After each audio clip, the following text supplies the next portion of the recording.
Hello students, welcome to the channel I am Matholic. पिछली video में हम root 2, root 3 को इरेशनल प्रूफ कर चुके हैं। ठीक है, आज हम एक्सरसाइज 1.3 शुरू करने वाले हैं। इसका फर्स्ट क्वेश्चन है prove that root 5 is irrational.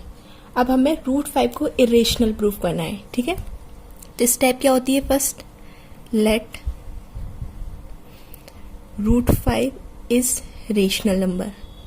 सबसे पहले हम इसे क्या मान के चलेंगे कि ये रेशनल नंबर है, और लास्ट में जो हमने अज्यूम किया है वो गलत हो जाएगा और ये रेशनल नंबर नहीं होगा, तो ये क्या होगा? हमारा इरेशनल नंबर। ठीक है, मान लिया let root 5 is rational number.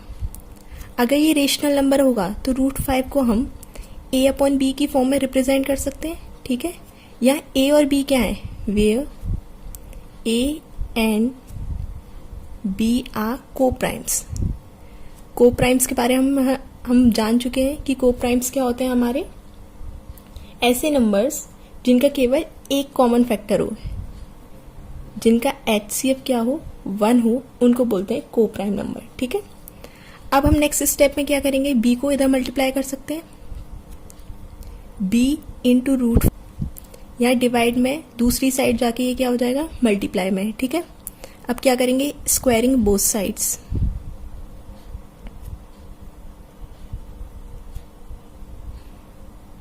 जब दोनों साइड स्क्वायर करेंगे तो ये हो जाएगा b रूट 5 का स्क्वायर और ये हो जाएगा a स्क्वायर। b का स्क्वायर b और रूट 5 का स्क्वायर 5 a स्क्वायर। ठीक है, अब क्या कर सकते हैं? 5 को इधर डिवाइड कर सकते हैं, b square is equal to a square upon 5। ठीक है, इससे क्या पता चला? 5 डिवाइड्स a स्क्वायर,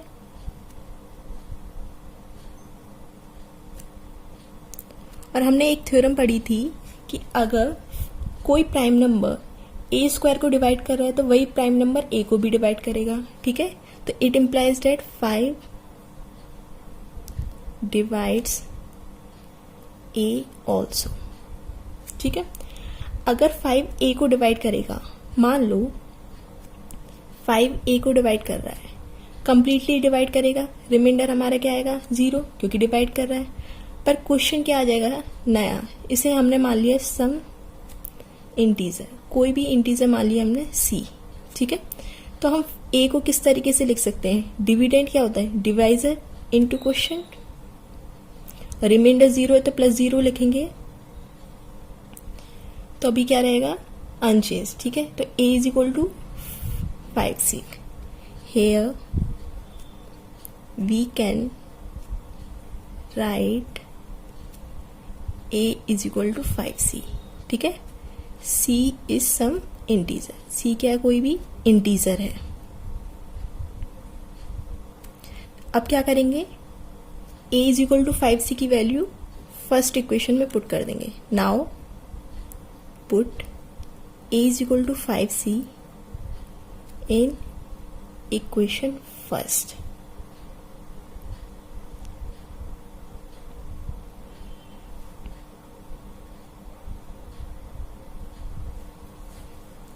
इससे क्या हो जाएगा? b स्क्वायर इंटू 5, a की वैल्यू 5c, और यहाँ क्या है हमारा? स्क्वायर, तो ये हो जाएगा हमारा 5c का स्क्वायर। इसे लिख सकते हैं b स्क्वायर इंटू 5, 5 का स्क्वायर 25, c का स्क्वायर c स्क्वायर। ये 5 टाइम्स कैंसिल हो जाएगा, तो हमारे पास क्या बचा? b square is equal to 5c square. इसे और क्या लिख सकते हैं? 5 इधर डिवाइड में आ गया, b square upon 5 is equal to c square. इससे क्या पता चला? 5 डिवाइड्स b स्क्वायर। 5 क्या कर रहा है? b स्क्वायर को डिवाइड कर रहा है। अगर b स्क्वायर को डिवाइड कर रहा है तो इसका मतलब 5 डिवाइड्स b ऑल्सो, b को भी डिवाइड करेगा। ठीक है, इससे हमें पता चला 5 a को डिवाइड कर रहा है 5 b को। अब a और b के कॉमन फैक्टर आ गया ना 5, तो कॉमन फैक्टर आ गया तो a and b have 5 as a common factor. इससे क्या हुआ, this contradict the fact that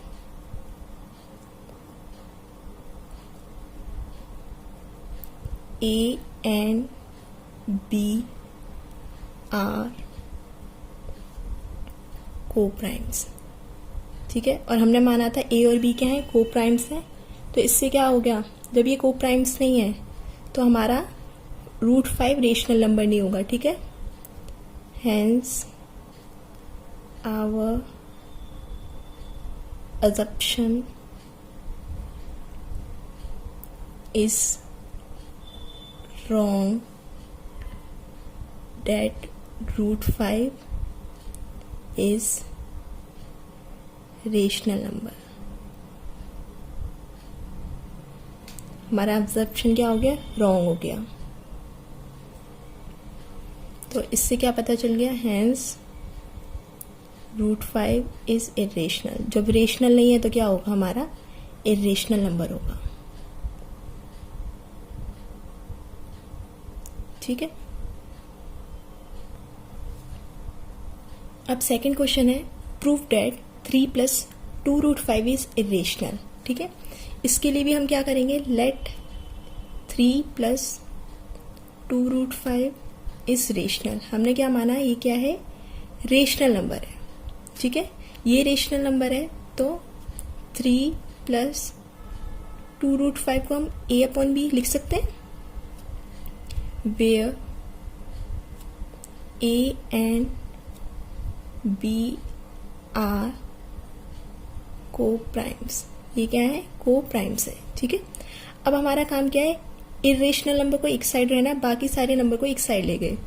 तो 2√5 इज इक्वल टू A/B, यहाँ +3 था, दूसरी साइड जाएगा, ये -3 हो जाएगा। ठीक है, एलसीएम लेंगे, B हमारा एलसीएम आ गया, यहाँ मान लो 1 है। ठीक है, तो A × 1 A, 3 × B 3B, 2√5। Next step में हम क्या कर सकते हैं, √5 इधर ही रहने देते हैं, A - 3B/B, ये मल्टीप्लाई में तो दूसरी साइड डिवाइड में हो जाएगा। ठीक है, अब हमें पता है S, A, B, 2 are integers, ये इंटीजर्स हैं।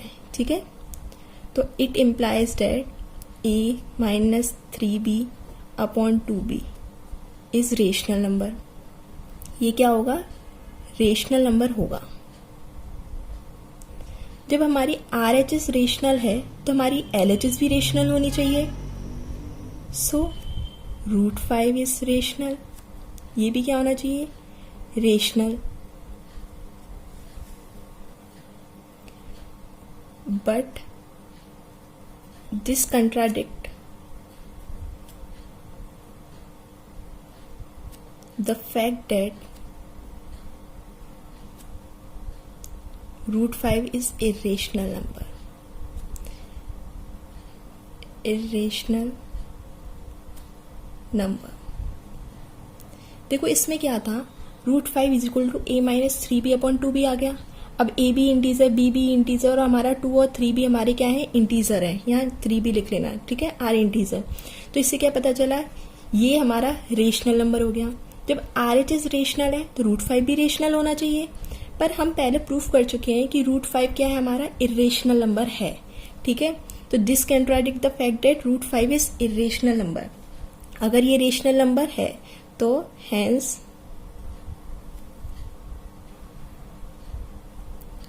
आवर assumption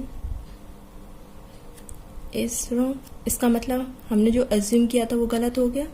ठीक है, सो 3 + 2√5 इज इरेशनल। हमने रेशनल माना था, वो गलत हो गया, तो इसका मतलब क्या हुआ, ये हमारा इरेशनल नंबर है। ठीक है, अब थर्ड क्वेश्चन है हमारा, proof that the following are irrational. हमें इरेशनल ही प्रूफ करना है, पर इसमें 3 पार्ट्स हैं। पहला पार्ट है 1/√2 को इरेशनल प्रूफ करो। तो मान लो लेट 1/√2 इज रेशनल, हमने क्या मान लिया 1/2 को रेशनल।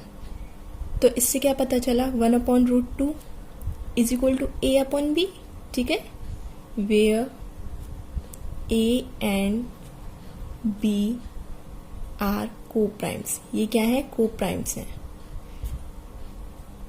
√2 इस साइड चला जाएगा और ये साइड चेंज कर देंगे तो ये इधर आया, डिवाइड में दूसरी साइड मल्टीप्लाई में, ये मल्टीप्लाई में ऊपर न्यूमरेटर, ये डिनोमिनेटर बन गया और ये √2 इधर चला गया। इस तरीके से इसे लिख सकते हैं √2 बनाने के लिए, ठीक है। Now A and B are integers, ये हमारे क्या है, इंटीजर्स है, ठीक है। तो इससे क्या पता चला B/A इज रेशनल। जब ये इंटीजर है तो ये रेशनल होना चाहिए। अगर ये रेशनल है तो सो √2 इज रेशनल, ये भी क्या होना चाहिए, रेशनल होना चाहिए, ठीक है। बट हम प्रूफ कर चुके हैं पहले कि √2 क्या है, इरेशनल है। But this contradict the fact that √2 is irrational. ये इसको क्या कर रहा है, कंट्राडिक्ट कर रहा है। क्वेश्चन से रेशनल पता चला और हम पहले √2 को इरेशनल प्रूफ कर चुके हैं। Hence our assumption is wrong.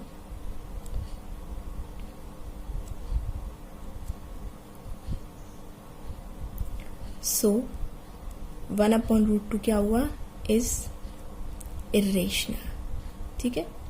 हमें इसे √2 की तरह प्रूफ करने की जरूरत नहीं है क्योंकि हम पहले प्रूफ कर चुके हैं कि √2 इरेशनल है। जब √2 इरेशनल है तो 1/√2 भी क्या होगा, इरेशनल होगा, ठीक है। अब क्वेश्चन थर्ड का ही सेकंड पार्ट है। 7√5 को हमें इरेशनल प्रूफ करना है। तो मान लो लेट 7√5 इज रेशनल। तो इसे किस तरीके से लिख सकते हैं, 7√5 इज इक्वल टू A/B, ठीक है, where A and B are coprimes, ठीक है। √5 इधर ही रहेगा, 7 या मल्टीप्लाई में दूसरी साइड जाके डिवाइड हो जाएगा, A/7B, ठीक है। अब हमें पता है as A, B, 7 are integers, ये इंटीजर्स हैं तो A/7B इज रेशनल। ये क्या होना चाहिए, रेशनल होना चाहिए। अगर ये रेशनल है तो √5 भी रेशनल होना चाहिए क्योंकि RHS रेशनल है तो हमारा LHS भी रेशनल होना चाहिए। सो √5 इज रेशनल। पर हमें पता है √5 क्या है, इरेशनल है। But this contradict the fact that √5 is irrational। अगर √5 इरेशनल है तो ये रेशनल हो नहीं सकता। इसका मतलब हमने जो अज्यूम किया था वो क्या है, गलत हो गया। Hence our assumption is wrong. तो इससे क्या पता चला, हेंस 7√5 इज इरेशनल। हमने गलत माना था कि ये रेशनल है, लास्ट में क्या पता चल गया, ये इरेशनल है, ठीक है। अब थर्ड क्वेश्चन का ही थर्ड पार्ट है। 6 + √5 को हमें क्या करना है, इरेशनल प्रूफ करना है। हर एक क्वेश्चन की स्टेप सेम है। अगर हमें पता है कि √2 को इरेशनल कैसे प्रूफ करना है तो हम √3, √5, √7 इन सबको भी इरेशनल प्रूफ कर सकते हैं, ठीक है। तो हमें एक के स्टेप्स पता होने चाहिए, हमें हर एक क्वेश्चन की स्टेप्स याद करने की ज़रूरत नहीं है।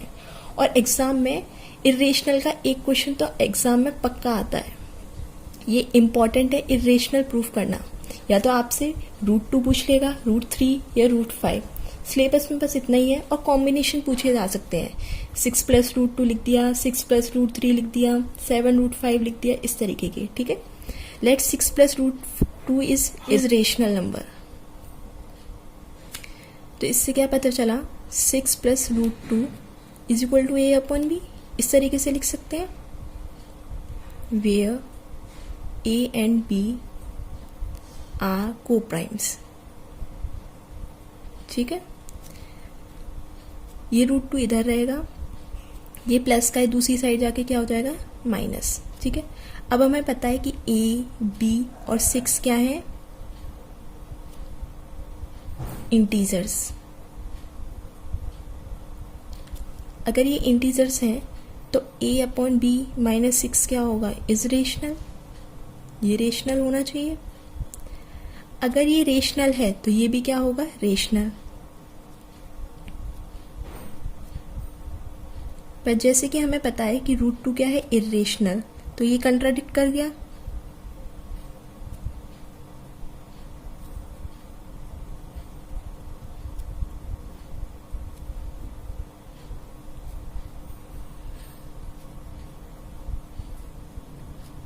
रूट 2 इज इर्रेशनल, तो जो हमने अज्यूम किया था वो क्या गलत था, hence our assumption is wrong। इसका मतलब ये रेशनल नहीं है, तो क्या हुआ, hence 6 plus root 2 is irrational. Exercise 1.3 exam के पॉइंट ऑफ व्यू से बहुत इंपॉर्टेंट है, इसलिए आप इसे अच्छे से कर लें। ठीक है, आज की वीडियो में इतना ही। आगे के टॉपिक नेक्स्ट वीडियो में, तब तक की लाइक करें, शेयर करें और सब्सक्राइब करें। Thank you.